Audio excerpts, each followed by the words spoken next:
I'm Tamika D. Mallory. And it's your boy Mysonne, the General. We are your host of TMI. Tamika and Mysonne's information, truth, motivation, and inspiration. New name, new energy, but same old us. What's going on, Tamika D. Mallory? What's going on, my son? Listen, man. Episode 2. Episode 2, That's season what I'm 5. talking about. We here. We love y'all. It's going to be bigger and better. Every year we growing. Shout out to the Black Effect Podcast Network. Shout out to iHeart. Shout out to everybody who loves us. Oh, God. Lord, sometimes you could be so sentimental. You got to, man. It is. Shout out to our team. Man, we got, listen. And shout out to the team. Shout out to the team. Janice, she's over there oh holding God. it down. I think that because of us being in public, yes, when you're speaking, that you should call her by her correct name. Her name is Janice. I call her Janice. Yeah, so what you should say that behind the scenes. Well, her name Janice. I call her Janice. When I said thank you to the team, also Janice, like you said, but it's a bunch of folks that work on this show. Armando, we have to give him some love. Yes, and Armando. Season 5 is gonna be good because everybody seems to be focused. Tisha, Toya, Trina, it's a bunch of people behind the scenes that's working on the TMI show. So I was gonna talk about in my thought of the day, which we're gonna skip for today.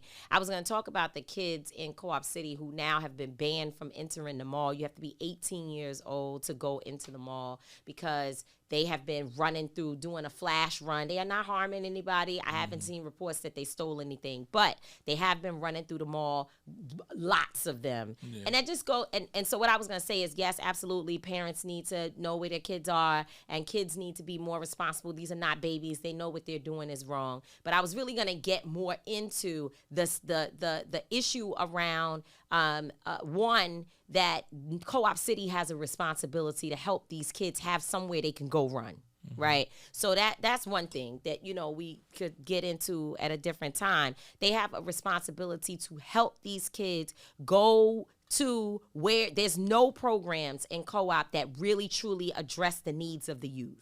So that's why they're in the mall, because there's nowhere else for them to go. There's no planned activities. There's none of that. So that's a problem. But my real point was going to be that it's so unfortunate that we can't even say that we want the authorities to be in the mall to make sure that they help get them in and out, because kids, it could turn into hell, right? Yeah. You already will have young people that will feel fear.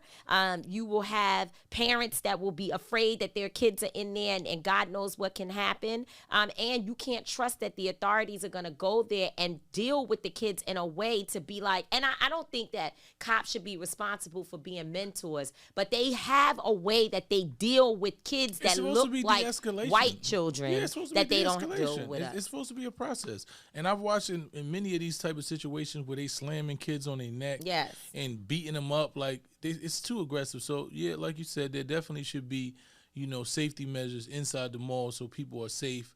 But unfortunately, we can't even, hope that we have law enforcement. Yeah. You understand what I'm saying? You don't even know. You just don't know. I think that's what we need, like community violence interrupters and those type of organizations should be sent out, to the malls, so where they see people from their community. Kids always hung out at the mall. Yeah. But, and sometimes it gets we've always done that. You was flash running? No, I don't say flash run, but we used to go to the mall and just be a bunch of us running. Sometimes something happen, you might get into an argument with other kids, y'all run. It might be a little fight, but they break it up, you run off. Nah, but it they never just was nothing running. big. Yeah. They just go. Because that's a new thing. It's probably just to make people scared and, and it's not good. It's stupid. It's kids doing stupid stuff. Very stupid. Yes.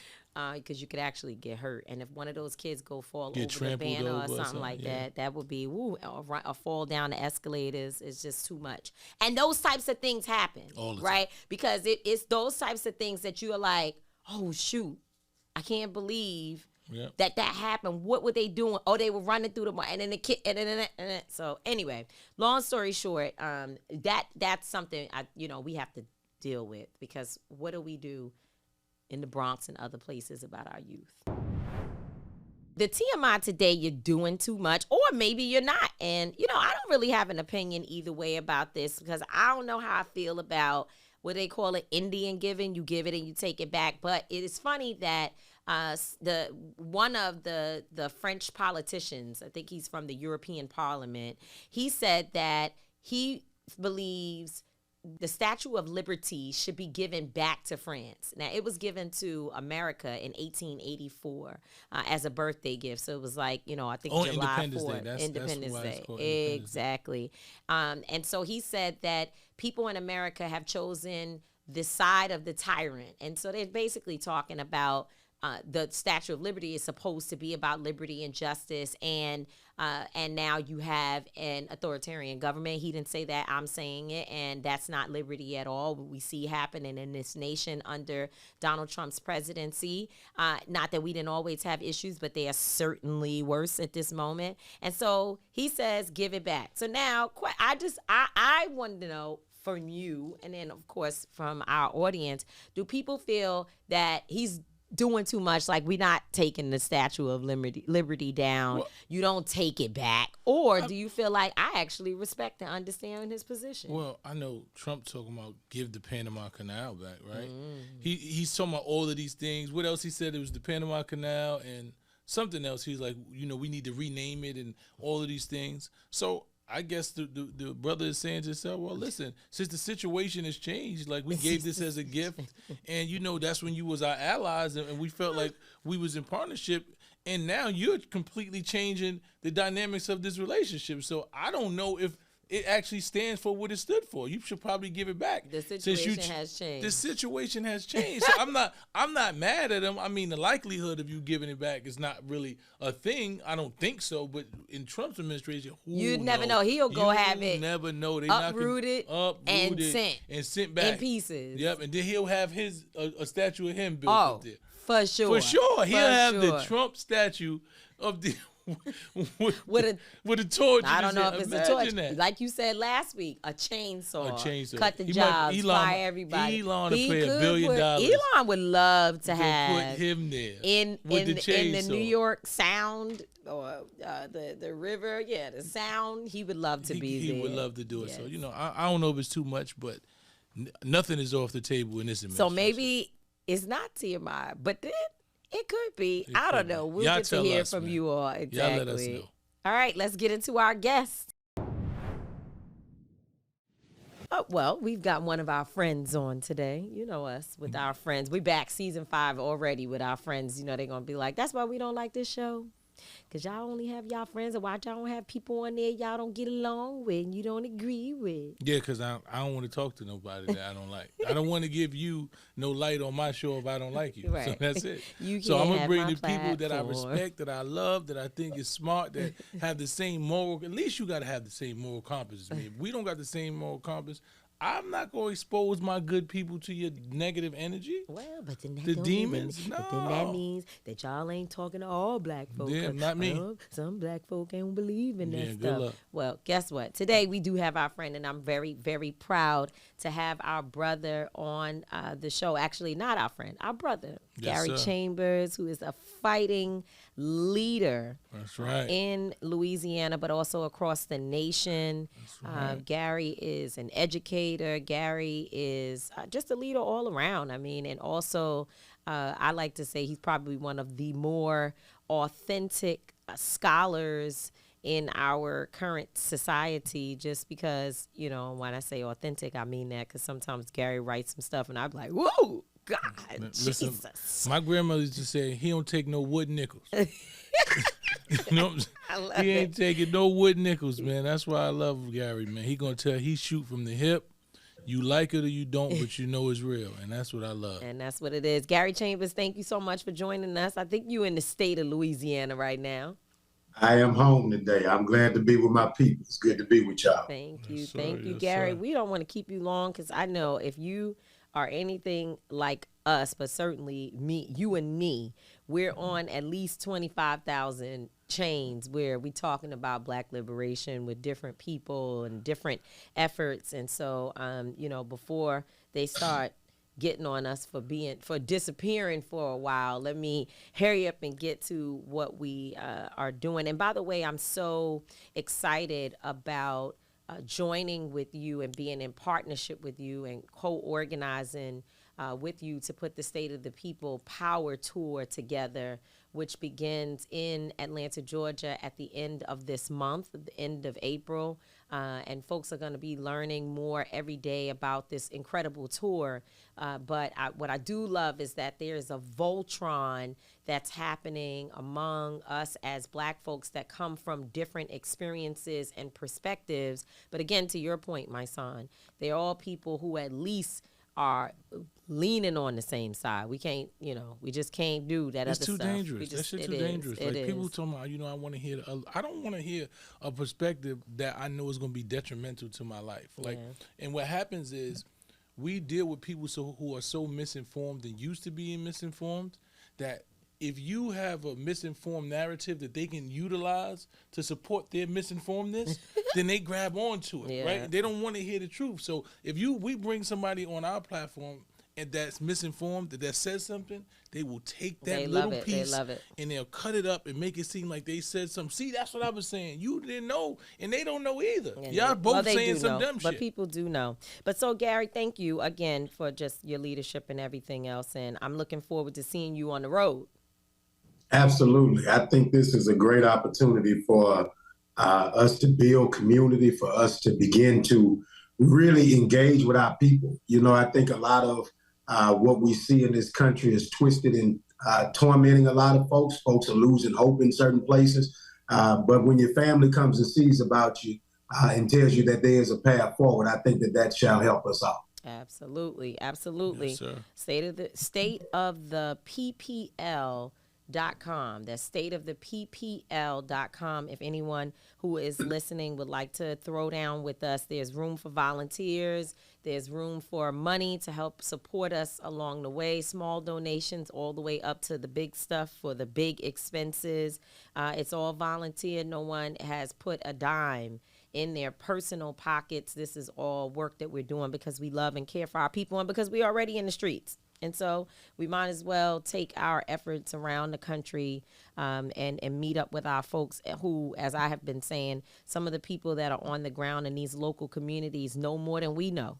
They have solutions that we need to learn. We need to hear. They know how to keep their communities safe in ways that we're trying to learn how to do. So with that being said, I think what is also extremely important is that we analyze some of the things that are considered to be wins and some of the problematic behavior surrounding our efforts and our work. And unfortunately, sometimes those problematic behaviors come from our own people. And so recently, in the last few weeks, Louisiana had a big victory, which is really good because sometimes Louisiana, I don't know what be going on in your state. They bugging. We be tripping.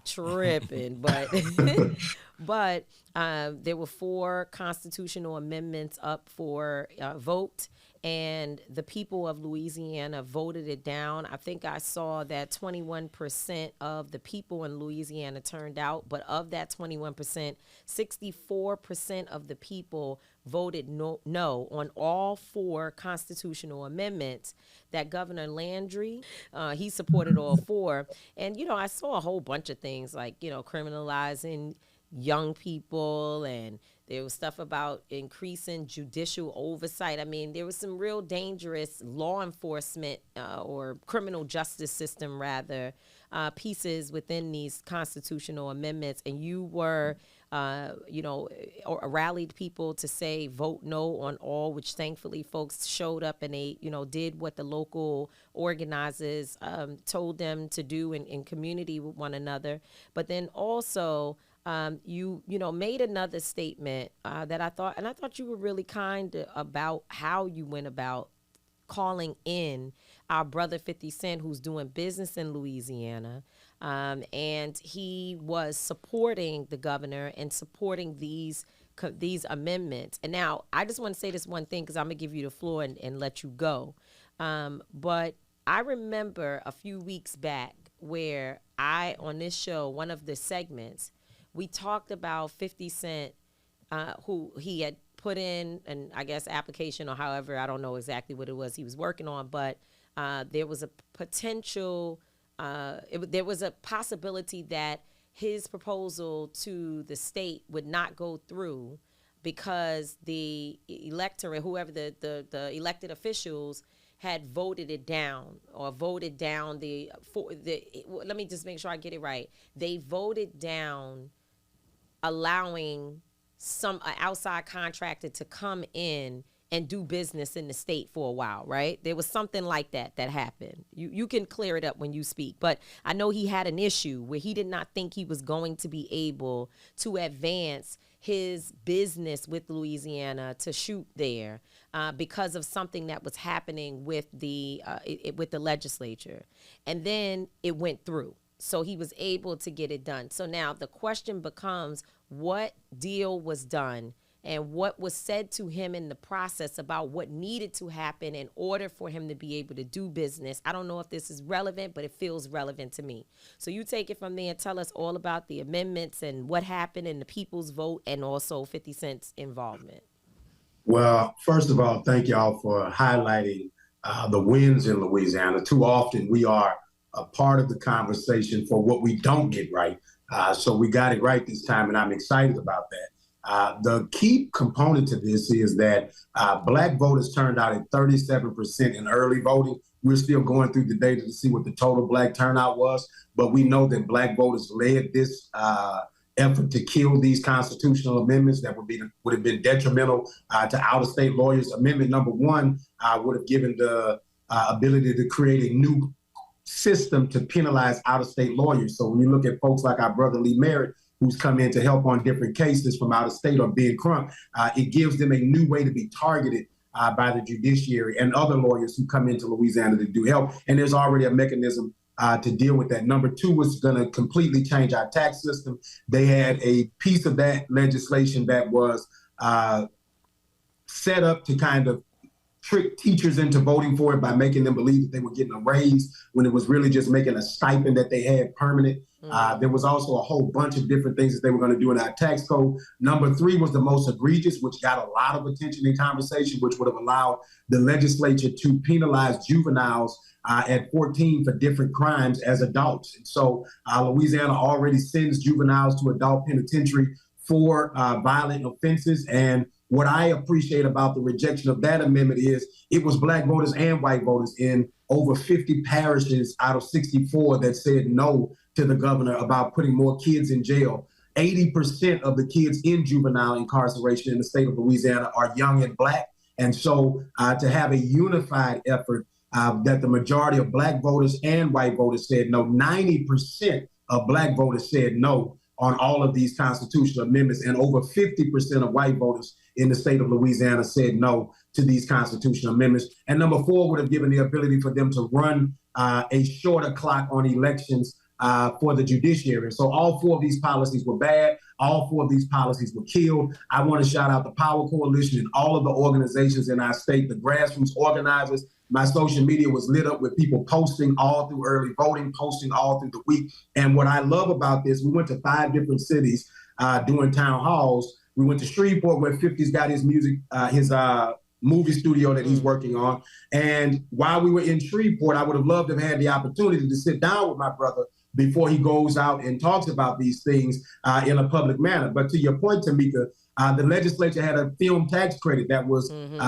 within a limbo state with the new governor trying to make changes around November. And so those changes went through. And I think what happened here was when the governor got scared after seeing that early vote numbers were up at 37% for Black voters, he tried to find the only Black person he could get on the phone and text Black people to encourage them to support it. Now, what I understand about 50 is he's somebody who's a capitalist. And I don't have a problem with people advancing themselves. I don't have a problem with people making money. I am welcoming to people coming to Shreveport specifically, which I believe has the bones to be one of the greatest cities in America, in Louisiana. However, I do take issue with when you tap in with white people to tell Black people what we need to do. I do struggle when you are a person who says that you won't touch politics or you don't deal with politics.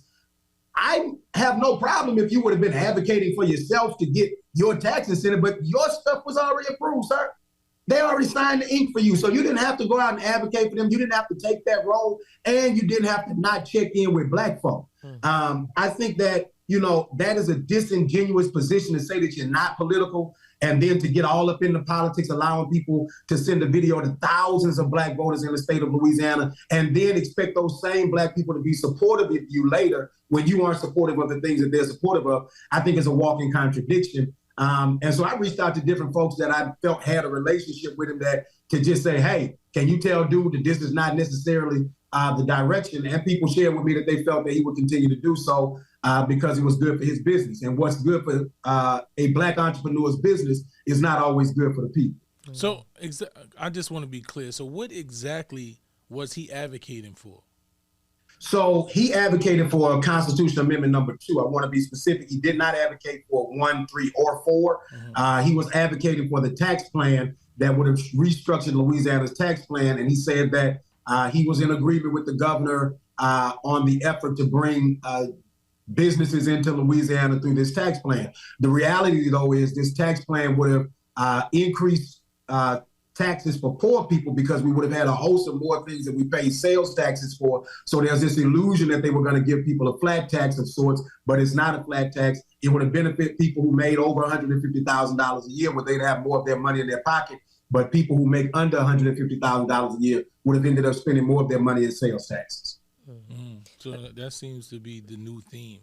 I think America's theme now is that we just going to give people who have more money, more tax cuts, and we just going to on the back of the poor people. I think that's the new theme in America. Well, it's not new. It's not a new theme. It's actually something that has really been sort of baked into the existence of the nation.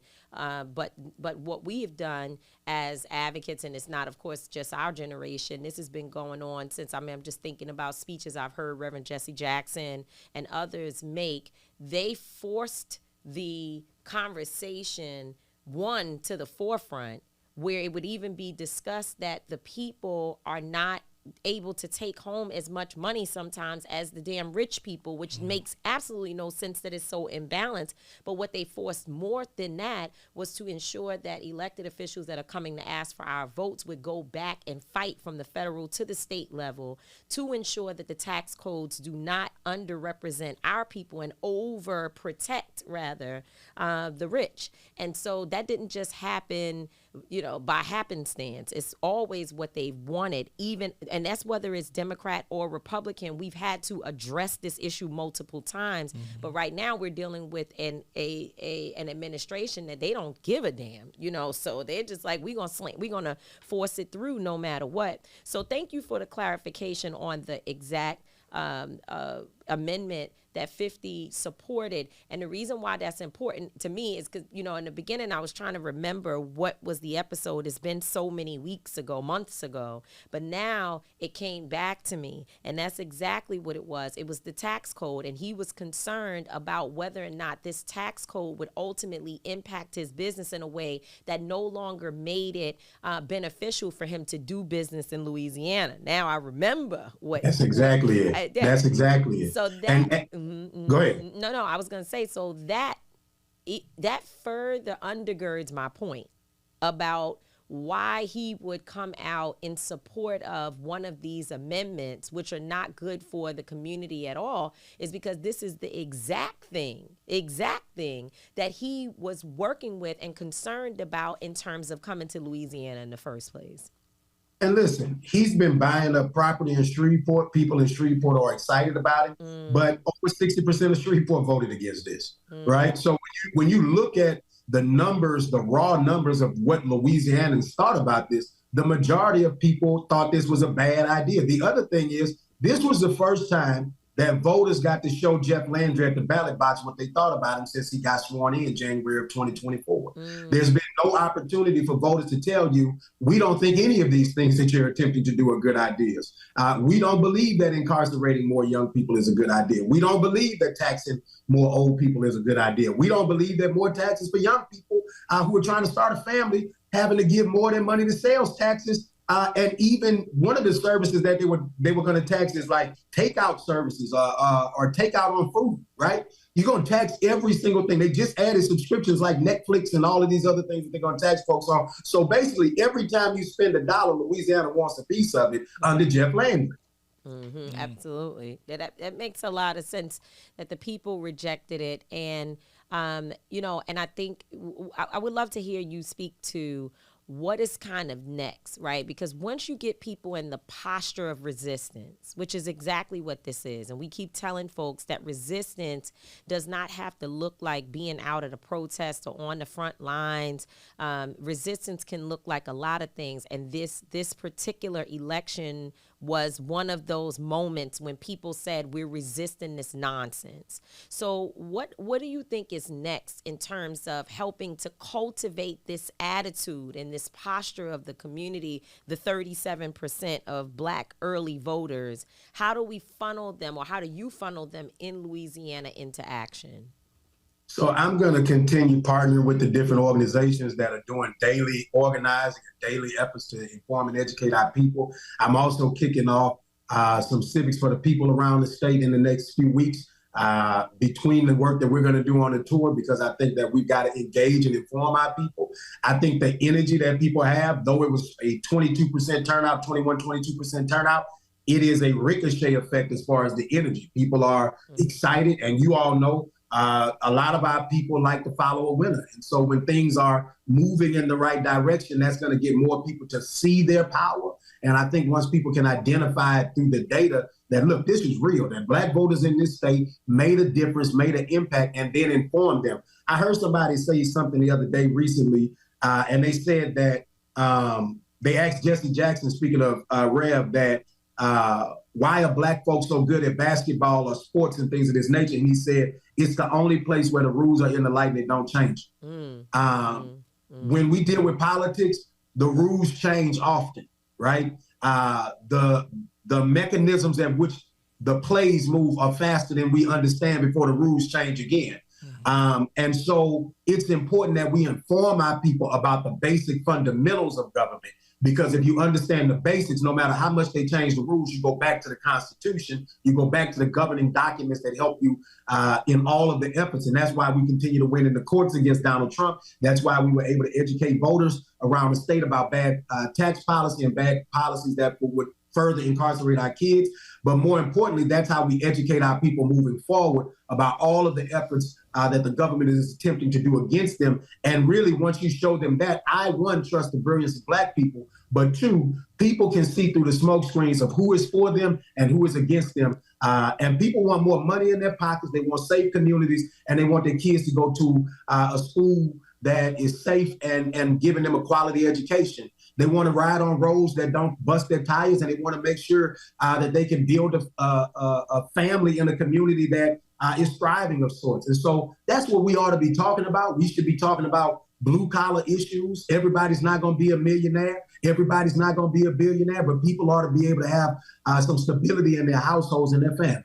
Yeah, I definitely agree. You know, I've been grappling with the Democratic Party and Black people and the disenfranchisement, because I understand how history works, right? And I realize, like, every 100 years they seem to disenfranchise Black people, and we just find ourselves going from one party and one situation to the next. What do you think is going to take for us to get on the same page?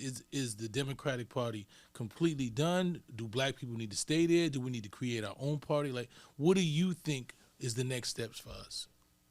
I think it has to be multifaceted. I don't think that Democrats should be comfortable with Black folks. But I also think that we have to recognize the tent that shares the majority of the values that we share today. Collectively, Black folks have the ability to be attacked in a way that other folks have not been attacked in this country historically. And every piece of right that any other marginalized group has gotten, they got on the backs of Black people in our advocacy. And so what we have to remember is we are the moral compass of this nation, not a political party. That we have moved the Republican Party to do what is right and just, and we have moved the Democratic Party to do what is right and just. What we need to do is decide what is the collective agenda and posture of Black America, and demand that whichever party it is, give us what we ask for. And I think that when we put ourselves into that position where we are clear on two 3, 5 things that we want to see together, that whatever entity yields to us the results that the people desire is the entity that we build power with. I don't think that the Republican Party is currently in a posture that is welcoming to that. But I also think that the Democratic Party is in the wrong posture, because I think the Democratic Party, in the advent of white voters pivoting more towards Trump, they have said, well, we need to figure out how to go fish them out of the pond, instead of saying, if we are looking at an electoral map, how do I shift to the place where the majority of my base, where 92% of Black women, over 80% of Black men voted for the Democratic ticket in Kamala Harris and Tim Walz? Why is there not a Southern strategy focused on Mississippi, Louisiana, Alabama, North Carolina, and Georgia as the new blue wall, as the battleground states? And we can begin shaping and determining that today. And I believe that that's a part of what the Black community around this country needs to do. And that's not to diminish the places where Black folks are in, like you all in New York and New Jersey and Philly and Detroit, but it is to say that 55% of our people live in the Deep South. And if we are strategic about the critical mass that exists there, then we can take this country and run it for the next 100 years. Absolutely. Before you go, I'd love for you to react to some of the 2 elections that happened just a few days after the Louisiana positive vote no on the constitutional amendments. In Florida, we saw that Florida did what Florida does, which is in the congressional race, the special election, they absolutely, in my judgment, I'm sure you agree, chose the wrong person to lead there. And then in Wisconsin, we saw it was the judgeship, Supreme Court. Right? Supreme Court, the judgeship election, and we saw that a woman. And you know what? I'm gonna be honest with you. So first of all, let me just get this out: that the people rejected the Republican candidate, who also is a Trump supporter and was supported by Elon Musk. So it's not just being a Republican, because there's Republican and then there's Republicans that align with the oligarchy, right? That align with the oligarchy, and those individuals are just a complete no for us. So there's a woman who was elected, and you know, we're glad that we got this woman in position. Cool. But what I'm really concerned about, and I want to hear your opinion, it's almost like when I was watching her, I watched the whole speech, and I'm glad that the other gentleman didn't win. But I never heard her say anything that made me feel like this was going to be a judge who would go to the bench and not just be there as a blockade for what we're fighting against in terms of the Trump administration and their oppressive tactics, but also what are you fighting for? Like, you know, and I'm not talking about just women's right to choose. Those things are cool, but I'm talking about the people of Wisconsin, and we have Black people who are also there. And I'm not saying that she should have called Black people out, but I just never feel like we're getting somebody who is going to be an advocate for the issues of the most vulnerable populations in our states and in our society. And I just wanted to know, like, do you feel that, or are you kind of like, we ain't got time to worry about that right now, let's just block these people, which is also a strategy? I think 2 things in that. One, I'm glad that she won. That race is indicative. I saw Tesla and Figaro post something where the Republicans the Democrats spent more money in Florida, and the Republicans spent more money in Wisconsin. So Elon helped the Republican there in Wisconsin, and Democrats were trying to help the Democrat down in Florida, and the Republican won in Florida and the Democrat won. So money doesn't always win. Right. People power does. And so I think that's one thing. Number 2, to your point, Wisconsin is 6% Black, 8% Hispanic, over 70+% white. I don't anticipate that white people who represent majority white people will be talking about Black issues. And that's as a deep Southerner who understands how white candidates chase the white electorate. And the fewer of us there are, the less they feel they need to address our issues.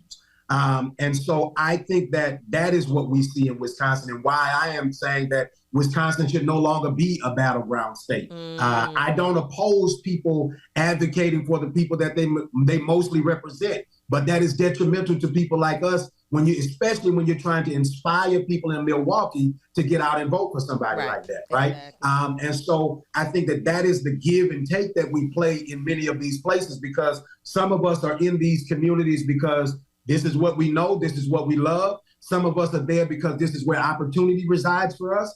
But the reality is understanding for us as Black people that the smaller the demographics are for us, the less we are considered. The reason I believe that Black people are easier to get elected statewide in a Illinois or a Wisconsin, even in New York, is because Black people are less of the population than they are in the Deep South, where we are over 30% of the population in Mississippi, over 30% of the population in Louisiana, over 28% of the or 20-something% of the population in North Carolina. The higher that percentage goes of the Black population in the state, the fewer opportunities exist for Black people to be able to get a statewide position, because once your demographics are higher, the belief by some within the white community, and I want to be very clear that I'm saying some, because sometimes when Black folks say certain things, they act like we all racist and hateful when we tell the truth. But some white people believe that if you let these Black people take this, they're going to take it all. And the proof of that is this picture behind me.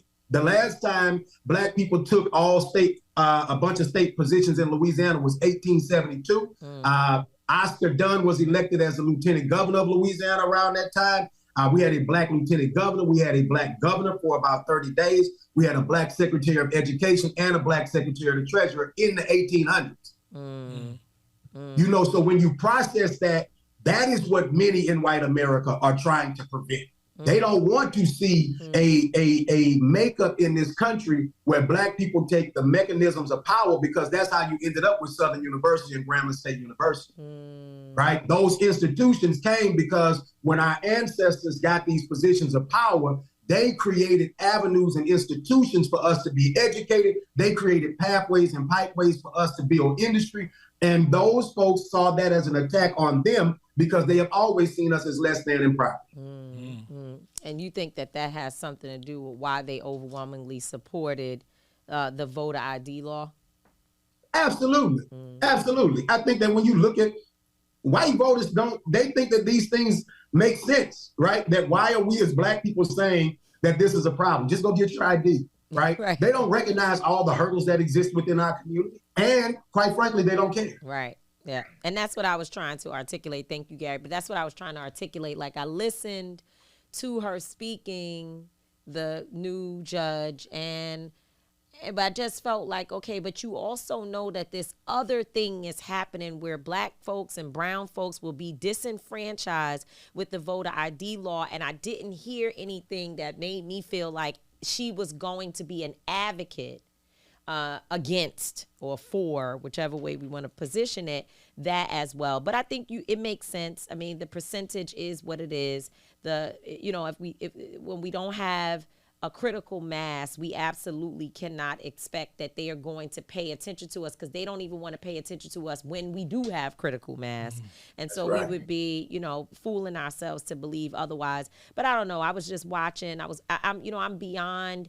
Obviously we're all beyond party politics, and I'm definitely beyond the symbolism, and I'm beyond the coalition of white women and Black women, because I'm not, that has not done us well at all in many respects. And I'm not asking y'all, I'm telling you, what I have experienced as a Black woman, it's actually been quite painful. That does not mean, to your point, that they always try to, say that we're being hateful. It doesn't mean that there are not some important coalitions and that there are not white women who are doing great work and standing with us, walking with us, funding our movements, and, doing the best that they can. But I'm talking about overall, it's actually pretty dangerous when we as women of color link up with white women who haven't done the work and the processing of their own bias and the pain that is caused to us with their tears.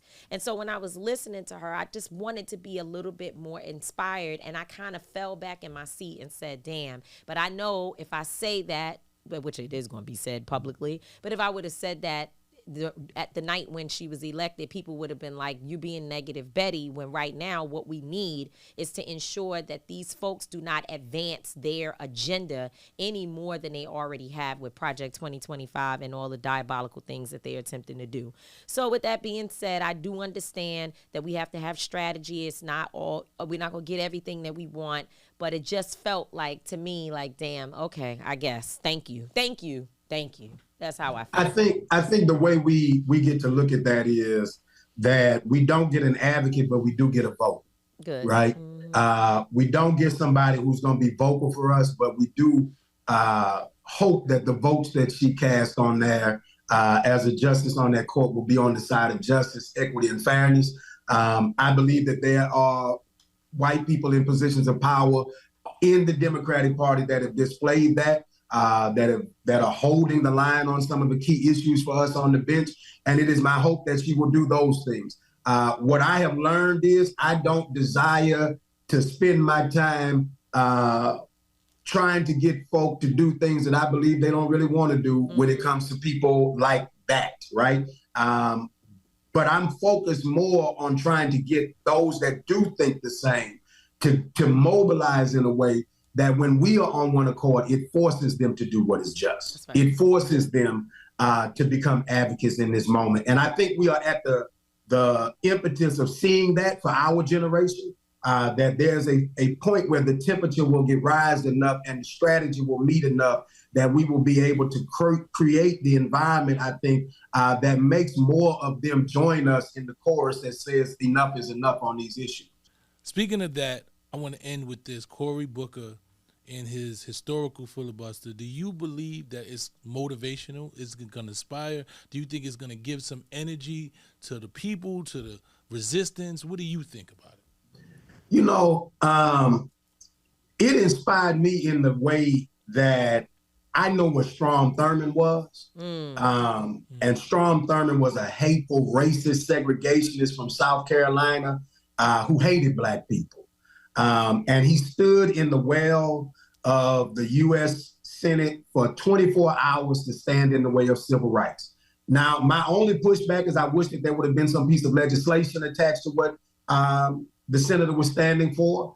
However, him being willing to stand for 25 hours to break the record of Strom Thurmond, to say that in this hour, what we are dealing with in this country is so egregious, so immoral, so unjust, so unequitable and wrong, I think will inspire people. That's right. I think for people who are disconnected from the process, and that's why I think that some of us that are in this work don't realize that for somebody who's disconnected from the process, tapped out, not paying attention, because we always talk about the people who do vote, but there's a whole lot of folks who have not voted. That's right.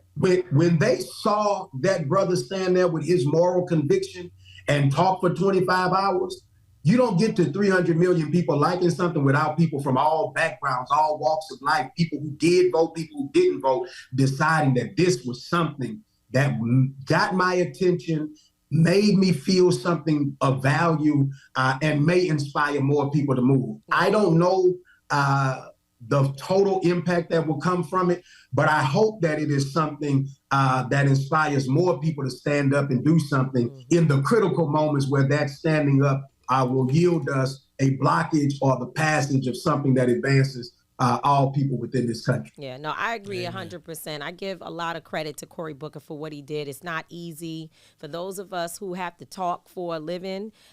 It's not, even we run out of words to say and thoughts, and you get tired.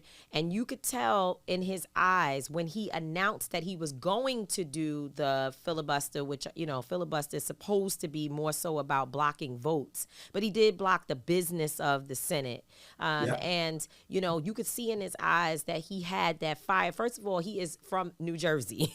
And so he had that look like, I got to do something because I know to do nothing is morally unjust. And I must step up. I have to step up. And so I'm very proud of what he did. And if for the naysayers out there, if it wasn't important what he did, then Strom Thurmond would not have used the same mechanism to try to fight against our rights. So people know that what he did was impactful, it was important, and the people who do nothing have a lot to say, as you said, Mysonne, have a lot to say about people who are actually doing something. And it's our job to push him and others in the Senate and in the entire federal government to do more to protect us and to stand up. So I just want to say thank you to you, Gary, for being a very critical voice and a partner in the work. And thank you for being so brilliant, because every time I talk to you, I feel like I learned something, I sharpen my skills, and that's what we're supposed to do, for one another. So God bless you. And thank you so much for coming on the TMI show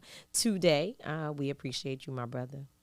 Thank you both. I really appreciate you both, Tamika and Mysonne, and all of the work that you do. Mysonne has been a brother that I have looked at from the distance. You know, Tamika, you and I have been back and forth for years, but I never had the opportunity to tell Mysonne how much I appreciate the way you stand up as a Black man, and the way that you are confident in your position as a Black man, brother. We need you. I appreciate you. And I look forward to all of the work Tamika and Mysonne that we're going to do together to make this world a more just and equitable place for all our children. Absolutely. And the feeling is mutual, King, man. I appreciate you.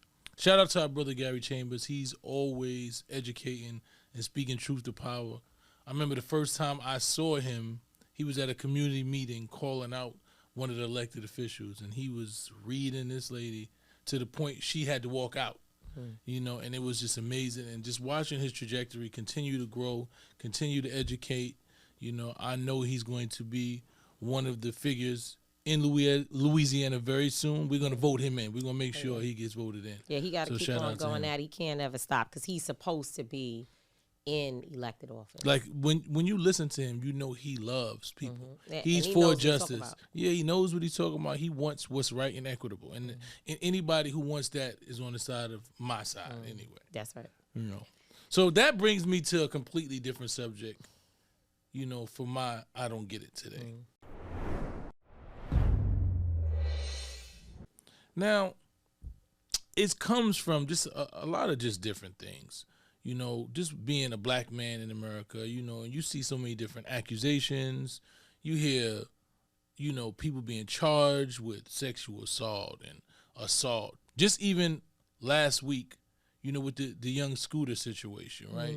And I don't know the whole situation, but I know a woman called the police on him, and he ended up losing his life, right? And the accusations that she made at that time just weren't true. For real? I don't know. They weren't true. The lady called the police and said that he had drugged a woman out, beating her in front of her kids. He was doing all this stuff. She constantly called, and they came over. He ran, ended up trying to climb over a gate, ended up cutting his legs to the point where he died, trying to run away from the police. That he dragged her? Yeah, she was saying, no, she didn't say it was even her. She said it was another woman. Oh. And then she came back. So how did they find out it wasn't?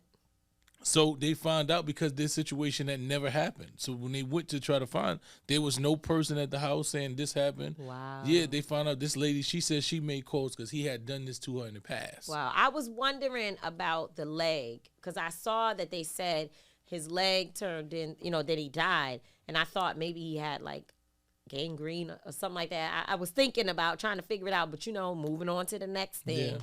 It never occurred to me. I never read the story. Yeah. My God. Yeah, it was so they're still going. The lady has been arrested since, she's been arrested for false accusations leading to the death. So it's a situation, and in this situation, there's actually been recourse and consequences for making false, because he lost his life, right? But and there's going to be some fool that's going to say, why did he run? Yeah, I mean, Black men gonna run from the police because not all Black men are gonna run. There's a lot. Not all. I'm not saying all, but when you come from where we come from, most of us do not want to have any police contact. So okay, but we're I'm trying just to saying, get not all Black the men word are running all from police. Never came out of my mouth. I said Black men. Well, there are Black men. There are a strong, constituency of Black men that are going to get out the way of the police. They do not want any police contact. And you don't never know what he was doing. He probably had some drugs, whatever. Nobody, I'm not saying anything. He probably had anything. He probably had a warrant. He didn't pay his warrant. Probably, he may have had. He may have had. You know, there's a possibility. Or he just might have. Or he just didn't want to deal with the police. Yeah. You know what I'm saying? That's like just the bottom line. And you just. I mean, that is also a deafening reminder of what I was talking about earlier. Like, yes, absolutely, we all have responsibility. The kids that the whole story, Co-op City, yes, everybody has responsibility, but the system also has to be accountable for how people feel about interacting with police and law enforcement and the criminal justice system. That also has to be a part of the conversation, because otherwise there's no reason why he should not have been able. Man, I gotta go read. You gotta read. Let me not even give my opinion. Once you just need to look into it. But that brings me back to my original point was, what I don't get is how black men are criminalized, accused of sexual assault, accused of rape, accused of all these things. And in a lot of instances, when these accusations are found to be false, there's no recourse. There's no apology. There's no public stating that, hey, this has been false, right? After you taken, especially for sexual assault, after you taken a man's livelihood, you taken his deal, especially when you are a celebrity, and they come, you get fired, you done lost this contract, you can't get hired there, you can't do this. All of this stuff is taken from you. And then if the situation is found to be false and the charges will be dropped and all of this, they don't give you none of this back, right? You still stay, and they don't even publicly, there's no loud admittance this was wrong, right? All of those, the TMZs and all of the main blog sites and all of the main shows, they do one and post, newses, if any at all. If they do a little post in a newspaper that say, hey, he's found out you didn't, this one was dropped, this and that, but there's never as loud as the accusations, right? So, and there's never really anything that gives you back the time you lost, give you back the money you lost, give you back the opportunities they lost. So I really don't get why. I don't get why people don't think it's important to set the record straight and redirect the negativity from someone who you have focused the negativity on, right? You was very adamant about making sure that you had the first news, and you want to report it, breaking news, such and such has been, accused of assault and sexual assault and rape and all these things. But then it's a 2-second, charges have been dropped. And next, we're on to this. No, it's not just sexual assault, though. But it's mainly sexual. I'm telling. I've literally I because listen to me. No, let me just finish this, right? I have been paying attention to Diddy's case. Now, once again, I cannot confirm nor deny any accusations or not, but I know in the last few weeks, I've heard many of the cases that was against him drop silently, right? Because I just happened to do research, and I know. They already had surviving Diddy's. They got all type of shit to where you completely throwing this man through the dirt. But nobody is saying that 21 cases have been dropped, or they found that this didn't have any significance. When they was talking about the guy who little whatever his name was, the producer guy, and they said he did all of this, and they put this man's name in accusations and the shootings and all this. He had a whole thing that they put all over the world. And people saw this, right? And these things were instrumental in that man going to jail, because I don't know all of the things, but I know I've been telling people very intently now that cases are built on the internet. They're not no longer built from evidence and this and that. They have internet task force that look into these kids, and when you make an accusation, these people start building a case and doing an investigation based on what people are saying online. This is a fact. This ain't something I'm thinking. Like in the last few weeks, I've seen cases be built online with people just making accusations about people. There has been no connection. Even when you look at the guy Keefe D. Keefe D went online and talked about shit that they have no literal physical evidence about nothing he said other than what he said. And they tied him to Tupac's murder. He's locked up right now with no physical evidence to corroborate anything he said, but just the words that he said because he was online just talking about it. The words that you say should be your truth. No, but that's not true because people go online and cap all day. These people do things for content. But that's ignorant. But that's what. And by the way, that's the world we in now. So if you sit here and if the thing is this, if I have a big enough following, and I sit on this platform and say, "Yo, such and such shot somebody," and I know he's involved. No, but I ain't saying that. But I'm saying, I'm telling the person saying I did it. No, but what I'm trying to, he said, yeah, I know who did this, and I was there when this happened. Yeah, right, so that's not saying they did it. But that's just hidden. That's like anything, bro. That's the internet. The internet, people want clout. Play stupid games, you get stupid prizes. But I understand that, but it should have been evidence, right? Before things were evidence-based. If you said something, we did. I don't know about this. This is a fact. Well, because just word of the mouth should not be able to take you off the streets and have you sitting in a cell without being able to get bailed out. That's just not a thing. I think that you are, what I hear, let me be careful. We ain't starting out our new season with, not being able to hear one another. But I do sense a conflating of a lot of different things in one. Well, I was just giving you an instance, and I was going to go back to my original point. Instances, well, you said it. I mean, if you want to say more about your original point, that there's no recourse. Oftentimes, you said that you didn't say most of the time these things are not true. You said most of the time when these things are not true, there's no real recourse to address the harm that has been done to an individual, particularly a black man who has suffered as a result of it. So I think that point I support 100%. I think as it relates to particular issues and cases and what have you, that and the whole, when you said something that I wanted to, I know what you said that I wanted to respond to. When you said that most of these cases, sexual assault and other things like that, you said most of them, when they're getting a lot of them get dismissed and then nothing is done about it. And what I want to say is that the stats are otherwise.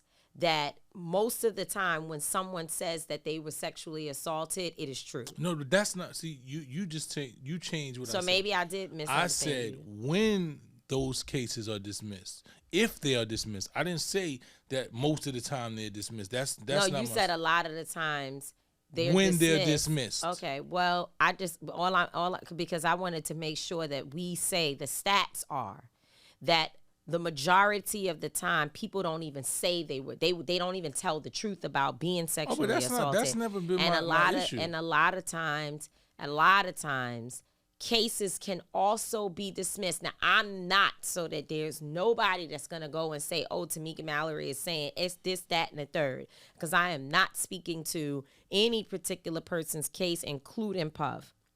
Right?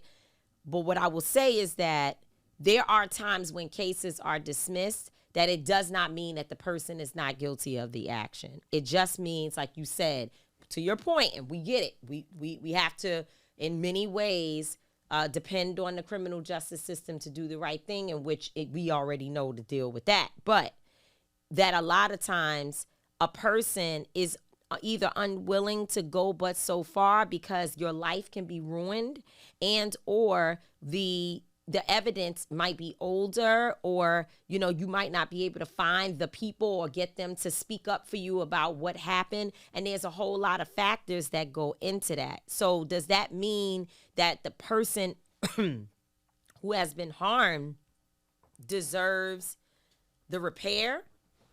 Okay, so maybe, but then no, I'm just saying it makes it's hard to have that conversation, because it's kind of like, what about the people who just lost even though they were right? Well, but that's just like saying, what about somebody who was proven innocent at trial and goes home? Like, do we still, the consequences, do we still say, hey, they should be in jail? Do we still say all this? No. Okay, no. So if we talking about due process, if we talking about the law and due process, there are individuals. Both of our lives are being impacted, right? And if you accuse me of something. You should be able to prove it, and if there's not a strong enough case, because at the end of the day, once there is a case and we can't prove it, then we can't assume that somebody is lying or didn't lie. We have to go by the merit of what the case says, right? So I agree with that. Okay. So I agree with that, and I think that I was saying that it's conflated because it's some parts of what you're saying that I'm like, okay, I completely get that. There's some other parts that I get concerned about just because I understand the dynamics of when people come forward with their stories and what have you. But if we focus on the overall premise of what you're saying, it is true that I also saw that, the charges were dismissed against Puff, I think, for a little somebody. Like you said, I don't know the man's name. Yeah. But I saw it on one place in a blink. And I think Little Dicky or something like that. Little something. Anyway. Something, but anyway, Little Rod. That's his name. Little Rod. I did see that, and you're right. Just using that as an example, everything in that lawsuit was everywhere. Every single page of it, and I mean, it's so horrific to read that if any of it is true, it's like, oh my God, like this is crazy, right? And so yeah. It's everywhere, and then a judge dismisses it, and it's kind of like it may have been in one place. So using a high-profile case like that to make the point that it's louder when you are accused or when it's something negative or when it's in the red, but on the other side, when something has been done that is more so in your favor, you don't really hear from people, because when folks have decided, no matter right, wrong, or indifferent, that you are what you are, and they've just decided it, they don't even care to process any other information. Mm-hmm. And that's not just in his situation. That's for me. That has been the case multiple times in my life when I've been slandered and told, I said, they label me as all kind of things. And when a good thing happens, or when I do something to attempt to, address whatever this looming narrative, you don't really even, you hardly can even find us responding or me responding. Mm-hmm. So for instance, the whole situation with Samaria Rice, when she just, said that whatever, that we was taking advantage. She didn't even know your name. So whoever told her your name, she said Missy or something, whatever. Sani, whatever. And in saying that, we were taking advantage of families and using her child and all of that, and benefiting from the loss of life of our people. When we responded to it by saying, because there was so many people who were like, nah, y'all must have y'all must have been working with her and you used her child. I'm like, bro, we never made a t-shirt, never even met the lady. And I only said maybe we met her one time because it's possible. Like, we could have been at a conference or something and I don't remember. So I didn't want to say absolutely never. But I'm pretty sure that I never even met her before. Just, after that happened, I met her. But that, you can hardly find that. If you Google my name, you will hardly find where I am responding to the statements that she made against a person she never met, ever, had no conversation with. So it's true. I mean, that I get. I just want to make sure, it just triggers me when, I think about so many things that happened to me where I didn't even feel comfortable saying it because I never even believed that there would be due process for me, let alone when you speak about due process for us.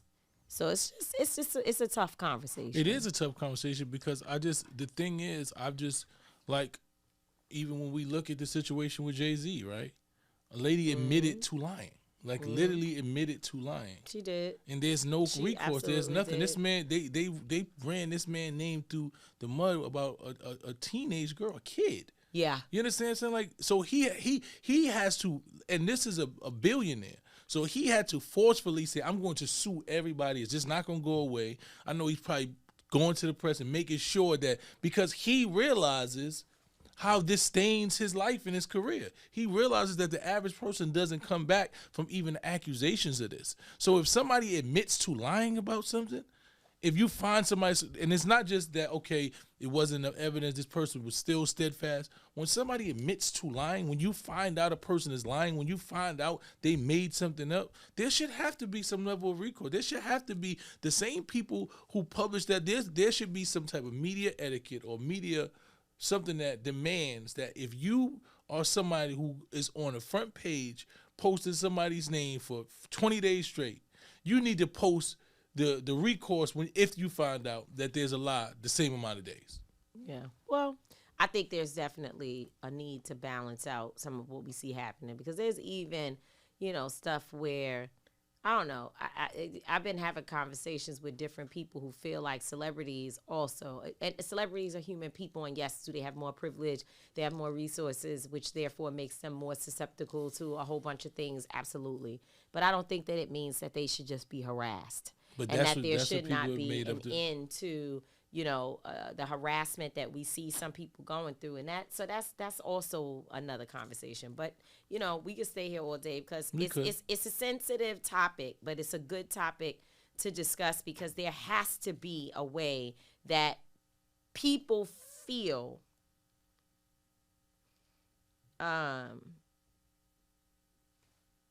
comfortable that if I do something, or if my name is cleared, that it's not like it doesn't matter. Mm-hmm. That's true.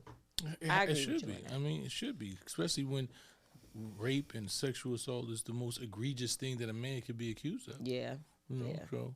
Well, I'm asking you, just listening to you, I just hope that you are able to expand your argument beyond sexual violence in general. I just want to expand that, because I think when you start and kind of end, even though you did bring up some other incidents, but when you start and end with sexual violence, it's hard for people to hear. And so sometimes when we want to educate folks on an issue. My thing is this, and I hear what you're saying, but you don't think it's hard for a man to hear being accused of that? No, like I'm not. I understand that. That's not what I'm talking about, because the job here is to be able to bring people with you so that other folks can start to get and see the parallels, so they can be like, okay, now I see what you're saying. But I hear what you're saying. So I just wanted to, let me just finish saying what I'm saying. So all I'm saying is, sexual violence is not the only thing. And in fact, that's what I was trying to get to earlier. The number of people accused of sexual violence, especially those where it is determined to be false, is lower than some of the other things that Black men are accused of, right? Mm-hmm. So I'm just saying that it's helpful to a person who might be triggered, that they can hear it from different perspectives, so that when you are talking about sexual violence, they get it, because the concept has already been cemented. And I understand what you're saying, but I want you to understand this. If a man goes on Snoop Dogg was on trial for murder, right? When he beat the murder case, he still was America's darling. You can beat a murder case and still go back to doing anything you want in this world, right? People act like it never even happened. Right, you can go back. If Samira Rice said what she wanted about me, I don't really care. Right, it's not going to affect my everyday life. Like, people are not going to look and say, "Oh, Samira Rice." Some people might. It really doesn't affect me. But when you put that on my name, right, it's going to affect my life for the rest of my life. So if there's not no recourse to change the course of that, then that's what I'm trying to tell you. That is the most egregious thing that you can put on a man. Yeah, I mean, there's no coming back of some other things. There's pretty. I mean, you probably could, but I can't. I'm not saying that that's not terrible, and I'm not saying that it should happen. And I'm saying it absolutely needs to be addressed, and it's wrong, and it should not happen, and no one should be accusing a man of something like that it becomes a scarlet letter or whatever on his back. Because I 100%. We have to stop this. Okay, we can stop. But what I'm saying is that, in order for people to be able to understand it, it's very similar to how you tell me sometimes I have to educate people over here in order to get them to understand this.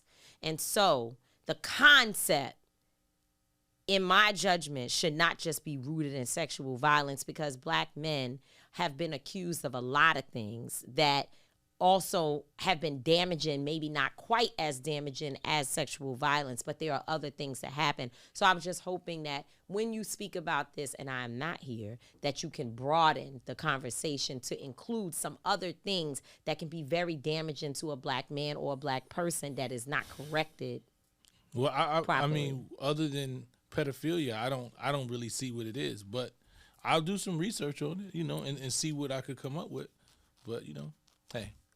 On that note, that brings us to the end of another episode. Very powerful conversation. Shout out to our brother Gary Chambers for his insight and his knowledge and his just love of justice and what we need to be doing at this time. Yeah. And shout out to you, Tamika, for always giving, a good conversation. Even though we might not agree on the particulars, but you always give me a perspective that I have to go back to the drawing board and just listen to. Because sometimes, I'm very strong in my conviction. When I believe something, I came to the table with it. But, we've grown to the point where we don't fight. We don't disagree as much as we used to, actually. So we get a little better. But we're going to give a little pushback. We give a little push. Because that's how the show the show started with, I don't agree. That used to be. Season 5, we're not that we agree, but we know how to be disagreeable. We know how to have different perspectives without being disagreeable. There you go. And with that said, we love you. I'm not going to always be right. Tamika D. Mary's not going to always be wrong, but we will both always, and I mean always, be authentic. Peace. That's how we own it.